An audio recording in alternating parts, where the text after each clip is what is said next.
تو اس پر وہ مومن اگر صبر کرتا ہے تو اللہ تعالیٰ اس کے بدلے اس کو جنت دیتے ہیں۔ ناظرین، ایک چھوٹا سا واقعہ آپ کے ساتھ شیئر کروں گی اور اس پہ آپ دیکھیں گے کہ آپ کے ایمان میں انشاءاللہ پختگی ہوگی، اور آپ دیکھیں گے کہ اگر ایک مومن اللہ تعالیٰ پہ صبر اور بھروسہ کرتا ہے تو اللہ تعالیٰ اس کی مشکلات کو کیسے دور کرتے ہیں۔ حضرت صہیب رضی اللہ تعالیٰ عنہ بیان کرتے ہیں کہ رسول پاک صلی اللہ علیہ وآلہ وسلم نے فرمایا، پہلے زمانے میں ایک بادشاہ کا ایک جادوگر تھا، وہ بوڑھا ہو گیا تو اس نے بادشاہ سے کہا کہ اب میں بہت بوڑھا ہو گیا ہوں تو آپ مجھے کوئی لڑکا دے دیں تاکہ میں اس کو بھی جادو سکھا دوں۔ چنانچہ بادشاہ نے ایک لڑکا بھیجا۔ اس لڑکے کے راستے میں ایک راہب تھا۔ لڑکا راہب کے پاس بھی بیٹھنے لگا۔ لڑکے کو راہب کی باتیں بہت پسند آئی۔ لڑکا جب بھی جادوگر کے پاس جاتا راستے میں راہب کی مجلس میں بیٹھتا۔ جادوگر لڑکے کو دیر کے ساتھ آنے کی وجہ سے سزا دیتا۔ چنانچہ لڑکے نے راہب کے پاس شکایت کی۔ راہب نے کہا کہ جب تم مجھ سے خطرہ محسوس کرو تو تم کہو مجھے گھر والوں نے روک رکھا تھا، اور جب گھر والوں سے خطرہ محسوس کرو تو کہو کہ مجھے جادوگر نے روک لیا تھا۔ اسی دوران ایک مرتبہ لڑکے نے اپنے راستے میں دیکھا کہ ایک بہت بڑے جانور نے لوگوں کا راستہ روک رکھا ہے۔ لڑکے نے کہا کہ آج مجھے معلوم ہو جائے گا کہ راہب زیادہ اچھا ہے یا ساحر بہتر ہے۔ چنانچہ اس نے ایک پتھر اٹھایا اور دعا کی، اے اللہ، اگر تیرے نزدیک راہب کا معاملہ جادوگر کے معاملے سے زیادہ درست ہے تو اس جانور کو مار ڈال تاکہ لوگ راستے سے گزر سکیں۔ یہ دعا کر کے اس نے پتھر جانور کو مارا اور وہ مر گیا۔ لوگوں کا راستہ کھل گیا۔ لڑکی نے راہب کو تمام واقعہ سنایا۔ راہب نے کہا، آج تجھ کو مجھ پر فضیلت ہو گئی ہے، اور میرے خیال میں اب تو ایسے مقام پر پہنچ گیا ہے جہاں تجھے مصائب میں مبتلا ہونا پڑے گا۔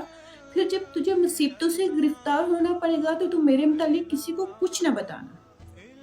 لڑکے کا مادرزاد اندھوں پر، عمل زدہ انسانوں اور دیگر تمام بیماریوں میں مبتلا انسانوں کا علاج کرتا، اور اس کے روحانی علاج سے وہ تندرست ہو جاتے۔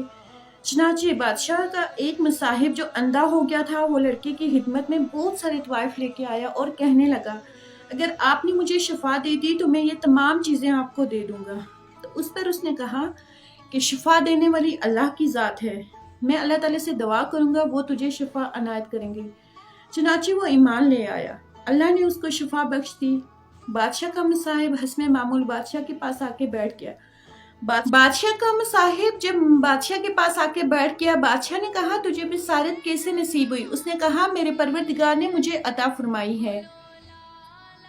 بادشاہ نے کہا، کیا میرے علاوہ تمہارا کوئی اور رب بھی ہے؟ اس نے کہا، میرا اور تیرا رب اللہ ہے۔ بادشاہ نے اس کو گرفتار کیا اور اس پر تشدد کرنے کا حکم صادر فرمایا۔ تشدد نہ برداشت کرتے ہوئے اس لڑکے نے اس کا پتہ بتا دیا۔ چنانچہ لڑکے کو بادشاہ کی کچہری میں پیش کیا گیا۔ بادشاہ نے اس کو مخاطب کرتے ہوئے کہا، بیٹا، اب تیرے جادو کی مقبولیت کا یہ عالم ہے کہ تو جادو سے مادرزاد اندھوں اور برس والوں کو تندرست کر دیتا ہے، وہ تو باہر ہو گیا۔ لڑکے نے کہا، شفا میں نہیں دیتا، شفا دینے والا صرف اللہ ہے۔ لڑکے کو گرفتار کر لیا اور اس پر تشدد کیا۔ تشدد کی تاب نہ لا کر لڑکے نے راہب کا پتہ بتا دیا۔ چنانچہ راہب کو پکڑ کے لایا گیا اور اس نے کہا، تم اپنا دین چھوڑ دو۔ اس نے انکار کر دیا۔ بادشاہ نے آرا منگوایا اور اس راہب کے سر کے 2 ٹکڑے کر دیے۔ اس کے بعد بادشاہ کے مصاحب کو لایا گیا۔ اس نے کہا، تم اپنے دین سے باز آ جاؤ۔ اس نے انکار کیا۔ اس کے سر کے درمیان بھی آرا رکھ کر اس کے بھی 2 ٹکڑے کر دیے۔ اس کے بعد لڑکے کو لایا گیا۔ اس نے بھی انکار کر دیا۔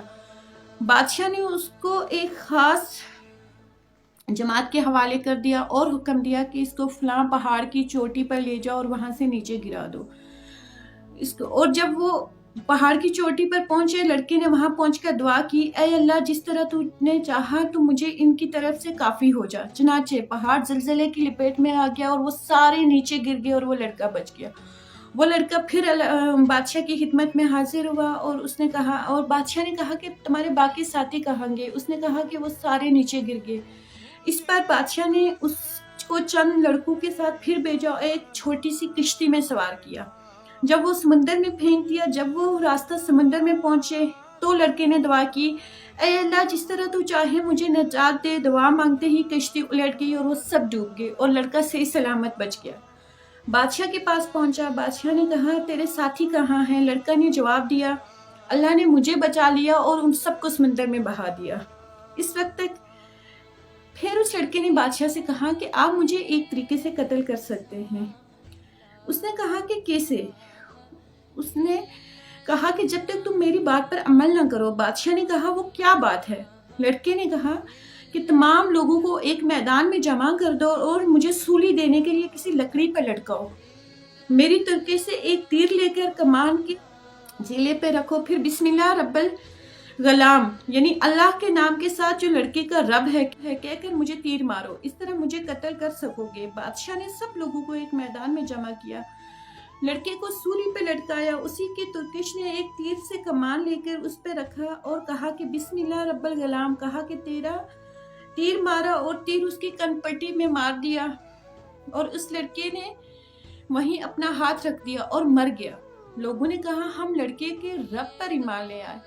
بادشاہ کو اس بات سے آگاہ کیا گیا کہ جس بات کا تجھے خطرہ تھا وہ بات ہی یہی ہوگی، تمام لوگ ایمان لا چکے ہیں۔ بادشاہ نے سڑکوں پر خندقیں کھودنا شروع کی اور ان پر آگ جلانے کا حکم دیا، چنانچہ اس کے حکم کے مطابق عمل کیا گیا۔ بادشاہ نے حکم دیا کہ جو شخص اپنے دین سے باز نہ آئے اس کو اس میں ڈال دو، چنانچہ ان کو آگ میں جھونک دیا گیا۔ آخر ایک عورت آئی اور اس کے ساتھ اس کا ایک بچہ بھی تھا، اس نے آگ میں داخل ہونے سے پس و پیش کیا اور لڑکا بول اٹھا، اماں صبر کرو، یقیناً تم حق پر ہو اور اللہ صبر کرنے والوں کے ساتھ ہے۔